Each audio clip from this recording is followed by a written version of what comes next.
Salut à tous, j'espère que vous allez bien, on se retrouve aujourd'hui pour une nouvelle vidéo, on va parler du match qui vient de se terminer entre le FC Barcelone et Levante, match très important pour le FC Barcelone qui doit revenir avant le match dans le championnat.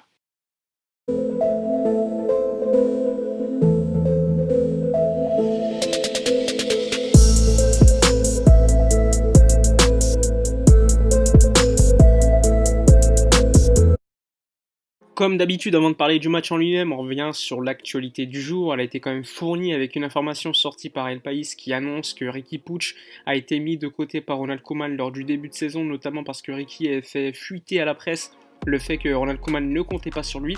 Et à l'époque, ça n'avait pas plu à Ronald Koeman qui l'avait mis sur le côté.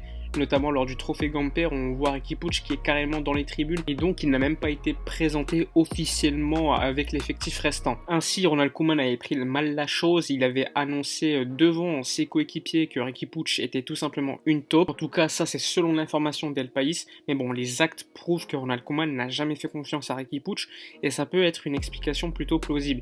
Alors moi, qu'est-ce que j'en pense du fait que Riqui Puig ait balancé à la presse le fait que Ronald Koeman ne compte pas sur lui? Alors j'estime que ce n'est pas une bonne chose de la part de Riqui Puig, tout simplement que lorsque tu joues dans un groupe, un effectif, quand tu es dans un vestiaire, tu ne peux pas balancer des informations à la presse. Donc c'est plutôt logique de l'avoir mis de côté. Je comprends évidemment la déception du joueur parce que l'année dernière ça a été peut-être le seul joueur très intéressant qui a été vu sous Quique Setién. Il n'avait pas joué énormément en fin de saison alors que ça a été le meilleur milieu selon moi. Donc c'est plutôt logique qu'il soit déçu que Ronald Koeman ne compte pas sur lui. Après en parler dans la presse pour moi c'est contre-productif donc il aurait pas dû le faire. Après on parle de situations qui datent déjà de quelques mois. Et depuis par la suite on a vu qu'il a été mis de côté même s'il a joué très peu de minutes lors de cette saison. Et après contre la Juve c'était le joueur le plus intéressant.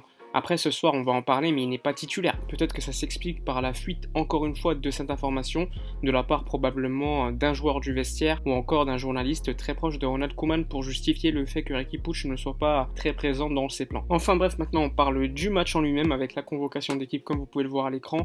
Pas d'absence nouvelle comme d'habitude, Ousmane Dembélé, Ansu Fati, Sergi Roberto Piqué, eux sont absents de longue date à part Dembélé qui va revenir dans 1 ou 2 semaines. Ensuite concernant le 11 mis en place pour ce match contre Levante, Marc-André ter Stegen au but, sans surprise Serginho Dest à droite, Araujo, Clément Lenglet et Jordi Alba à gauche, donc pas énormément de surprises sur ce plan-là. Ensuite le double pivot Busquets, Frenkie de Jong, personnellement je suis un peu déçu de revoir toujours la même doublette, surtout qu'on a vu qu'elle fonctionnait pas forcément. Ensuite Messi sur le côté droit, Griezmann en 10, Coutinho à gauche et Martin Braithwaite. Donc une attaque personnellement qui ne me plaît pas forcément, il y a énormément de numéro 10, Messi, Griezmann, Coutinho, qui a leur meilleur poste, pour moi c'est le poste de numéro 10. Aujourd'hui on va encore demander à Coutinho de coller la ligne sur le côté gauche, c'est pas forcément un poste qui lui plaît énormément, on le voit clairement au niveau de ses performances. Après je dis ça mais on avait vu contre Osasuna qui était une équipe également très faible comme un peu Levante en tout cas avant le match, que jouer avec autant de numéro 10 et un vrai numéro 9 devant, ça pouvait être intéressant lors des petits matchs. Après, on constate encore une fois les absences d'Alenia, Riqui Puig ou encore Miralem Pjanic. Chacun fera son idée concernant ses justifications concernant les absences de ces joueurs. Personnellement, je considère qu'il y a certains joueurs qui sont titulaires par décret et qui ne le méritent pas forcément au niveau de leur dernière performance. En tout cas, c'était un match très important puisqu'avant le match, le Barça était 10e, même s'ils ont 3 matchs de retard sur certains clubs situés devant, notamment Eibar ou encore le Real Betis. C'était quand même un match très important pour la suite du championnat d'Espagne, surtout au niveau des résultats en Ligue des Champions dernièrement, qui laissent quand même un goût amer et qui ne te permettront pas de jouer les huitièmes de finale contre un adversaire plutôt accessible. Ensuite, concernant le 11 de Levante, je vous le mets à l'écran, il y a énormément d'absences comme je vous l'avais dit. Normalement, c'est une équipe largement à la portée du FC Barcelone, mais bon, le Barça est en difficulté aujourd'hui et on sait jamais. Enfin bref, maintenant on parle du match en commençant évidemment comme d'habitude par la première mi-temps. Alors concernant cette première mi-temps, on peut dire qu'on s'est quand même vachement ennuyé. Levante est venu et a défendu assez bas et reparti en contre, comme d'habitude j'ai envie de vous dire, et je trouve ça plutôt logique vu que le Barça est en difficulté lors de toutes les transitions.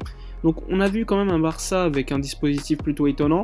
Je m'attendais à voir un Braithwaite en 9, finalement Braithwaite était sur le côté gauche dans la recherche de cette profondeur, un peu comme Ansu Fati, ce qu'il faisait il y a quelques semaines, quelques mois. Et donc en le plaçant à gauche, t'as plus de présence dans l'axe, vu que c'était Messi, Coutinho, Griezmann qui alternaient, et donc c'est pas des vrais numéros 9, ils vont pas occuper de la même manière les défenseurs centraux. Donc la présence de Braithwaite pour moi elle était quand même assez inutile. Ensuite on a vu un Griezmann plutôt sur le côté droit avec un Messi, ça alternait vachement, et Coutinho lui était le numéro 10. mais pour moi, Coutinho n'a pas le niveau qu'il avait en début de saison, et pour moi, c'est aujourd'hui plus un frein qu'un accélérateur. Tu as potentiellement deux joueurs plus forts à ce poste, tu as Griezmann et Lionel Messi. Pourquoi tu vas mettre Coutinho à ce poste? Personnellement, je comprends pas. Mais bon, certains vont dire qu'on n'est pas avec eux à l'entraînement, donc on va respecter les décisions du coach, mais pour moi, c'est une décision qui est quand même plutôt étonnante. Lors de cette première mi-temps, côté Levante, il y a quand même eu deux occasions plutôt intéressantes, où Ter Stegen doit faire un bel arrêt, et une autre qui a été plutôt dangereuse, et heureusement, l'attaquant frappe assez loin, mais on voit quand même, encore une fois, qu'il y a énormément d'espace entre la défense centrale et le milieu de terrain, le double pivot, où cette fois-ci, on a vu un Frenkie de Jong monter vachement, et qui était placé sur le côté droit, alors que Busquets, lui, était sur le côté gauche. On voyait même par moment la présence de Frenkie de Jong en faux numéro 9.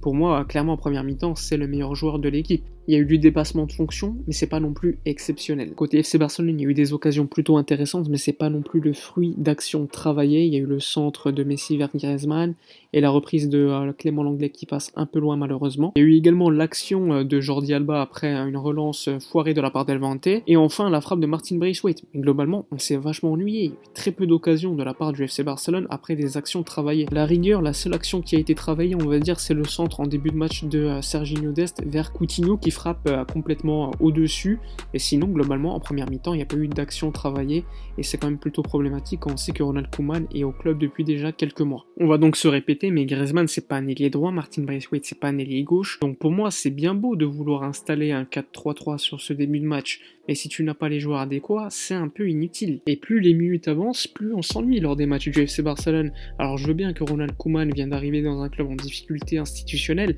mais on lui demande juste quand même de travailler quelque chose à l'entraînement. Aujourd'hui, on le voit plus du tout. On le voyait sur certains matchs, mais depuis les défaites contre Cadix ou encore la Juve, on voit plus rien de positif, même pas un petit point positif à retirer sur ce début de match. Tu regardes les statistiques, tu vois 13 tirs et 4 tirs pour les Levante, tu te dis ça devait être plutôt passionnant. Mais en vrai, les actions, les frappes, etc. sont pas intéressantes. C'est encore malheureusement beaucoup trop stérile, c'est pas assez dangereux. Et en face, c'est que les Levante, on le rappelle. Enfin bref, ça fait 0-0 à la mi-temps.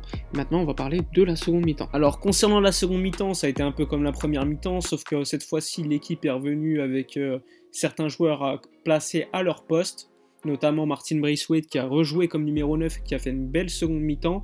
On a vu Trincao également rentrer sur le côté gauche et non sur le côté droit, alors qu'il a l'habitude de jouer sur le côté droit, même s'il a terminé le match à ce poste. On a vu une piètre seconde mi-temps encore une fois de Felipe Coutinho, Griezmann un peu pareil, Griezmann qui a fini très bas en seconde mi-temps.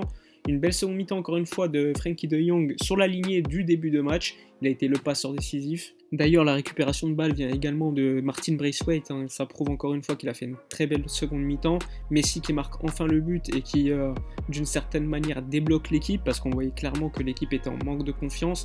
Il y a eu au moins 25 frappes contre Levante et énormément cadrées, mais très peu dangereuses. On a vu Heitor Fernandez faire des arrêts plutôt faciles. C'est compliqué d'analyser un tel match. Encore une fois, il y a eu très peu d'actions travaillées. On a l'habitude maintenant, mais bon. Le seul point positif, on va dire que c'est le match de Martin Braithwaite et de Frenkie de Jong. Il y a eu la belle entrée également de Pedri. Par contre, concernant les autres changements, on n'a pas vu Pjanic, on n'a pas vu Riqui Puig. En tout cas, on attendait de les voir beaucoup plus de temps. Umtiti, lui, est rentré en fin de match pour défendre, encore une fois, ce qui montre les choix de Ronald Koeman, un petit peu petit bras qui va défendre contre Levante au Camp Nou à la maison. C'est quand même assez effrayant, on va dire. Enfin bref, le résultat était nécessaire, mais quand même, au niveau des intentions et de la productivité au niveau du jeu, c'est quand même très inquiétant, et on a l'habitude maintenant avec le FC Barcelone. Enfin bref, dites-moi dans les commentaires votre homme du match, même si ça va être plutôt compliqué, votre avis également sur la performance du FC Barcelone. N'oubliez pas de liker, commenter, partager, et abonnez-vous si ce n'est toujours pas fait. Moi, je vous dis à demain, et d'ici là, comme d'habitude, portez-vous bien.